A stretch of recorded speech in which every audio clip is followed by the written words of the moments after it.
नमस्कार मंडळी, आजच्या पुन्हा एका नवीन व्हिडिओमध्ये तुमचं स्वागत आहे. तर आज व्हिडिओ बनवण्याचं कारण म्हणजे ही व्हिडिओ खूप महत्त्वाची असणार आहे. तर बघू शकता आपल्या गावरान कोंबड्या खूप चांगल्या प्रकारे वाढत होत्या आणि सुरळीत आपला व्यवसाय चालत होता. परंतु काही विषाणू म्हणजे राणीखेत न्यूकास्टिल डिसीज हा रोग आपल्या कोंबड्यांमध्ये आला आणि तो रोग कसा आला, त्याच्यात आपल्याला म्हणजे नॉर्मल लक्षणे समजलीच नाही. साधारण नॉर्मल लक्षणे राणीखेतमध्ये असतात. मान वाकडे होते, गोल फिरतात, हिरवट विष्ठा होते. परंतु हे काही आपल्याला त्या कोंबड्यांमध्ये जाणवलंच नाही. आणि ही व्हिडिओ तुम्ही बघत आहेत, ही व्हिडिओ 1 हफ्त्या आधीची आहे. जुनी पण नाही आहे, फक्त 1 हफ्त्या आधीची व्हिडिओ आहे. आणि खूप साऱ्या आपल्या कोंबड्या देखील झाल्या होत्या. प्युअर गावरान तलगी झाल्या होत्या, कोंबड्या झाल्या होत्या. आपल्याला नवीन फार्म सुरू करायचा होता.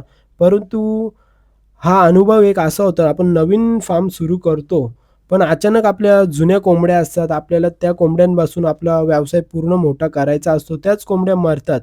परंतु आपण पुन्हा नवीन व्यवसाय चालू करू आणि दुसरा फार्म बनवणारच आहेत. तो वर्क इन प्रोग्रेसमध्ये आहे. पण आता आपला विषय आहे गावरान कोंबड्यांमध्ये तो रोग कसा आला? तो रोग कशामुळे येतो जास्ती करून? पाणी वेळेवर बदलला नाही, फीड खराब झालेली असेल, शेडमध्ये तापमान कंट्रोल होत नसेल आणि हा उन्हाळा सीझन चालू आहे आणि यामध्ये मुख्यतः आपली चूक काय झाली असेल? पाणी वेळेवर बदलत नाही. आपण पाणी वेळेवर बदलतो किंवा फीड खराब झालेली असेल, म्हणजे फीडमध्ये फंगस, बुरशी आलेली असेल, तापमान कंट्रोल होत नसेल. पण तुम्ही या स्क्रीनवर आता बघू शकता ही कोंबडी आहे. ही कोंबडी पूर्ण दिवस फ्रेश होती. संध्याकाळी आलो शेडवरती, तरी एका जागेवर बसलेली होती आणि पूर्ण कापत होती. त्या कोंबडीला आपण ती एनर्जी ORS असतो बघा, ORS इलेक्ट्रोलाइट पावडर ही आपण दिली. ती थोड्या वेळासाठी राहिली 10-15 मिनिटात. त्याच्यानंतर ती तडफडून मेली. आणि याच्यामध्ये आपल्याला म्हणजे याच्यामध्ये दुसरी म्हणजे कशाप्रकारे मेली हे सांगतो. याच्यामध्ये आपल्याला नॉर्मल राणीखेतचे लक्षणे नाही जाणवले. याच्यामध्ये पूर्ण सुस्त बसते. ती CRD पण कशी CRD झाल्यावर कोंबडी म्हणजे तोंड उघडते, मग श्वास घेते, असे कुठलेच लक्षणं नव्हते. याच्यात फक्त कोंबडी एका जागेवर बसत होती आणि त्याच ठिकाणी मरण पावत होती आणि तडफडून मरण पावत होती.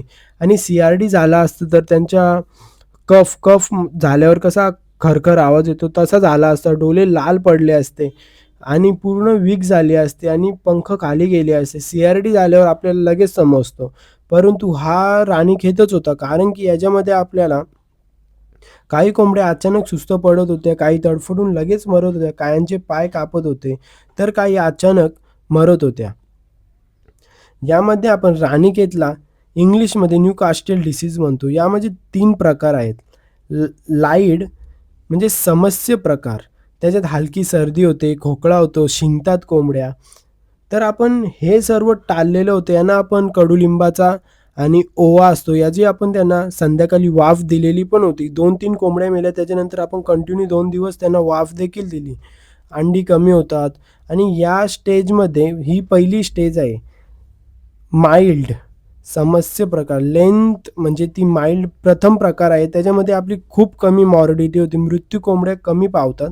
तर ही आपली 2 वीक नंतरची व्हिडिओ आहे. तर याच्यात आपल्या फक्त 6 आणि 7च कोंबड्या बसलेल्या होत्या. आपण शेडमध्ये गेलो, त्याच्यात आपल्या तेलाच्या डब्यामध्ये कोंबड्या बसलेल्या होत्या. आता आपल्या फक्त 10 किंवा 12च कोंबड्या राहिलेल्या आहेत. आणि दुसरी स्टेज आहे मध्यम प्रकार.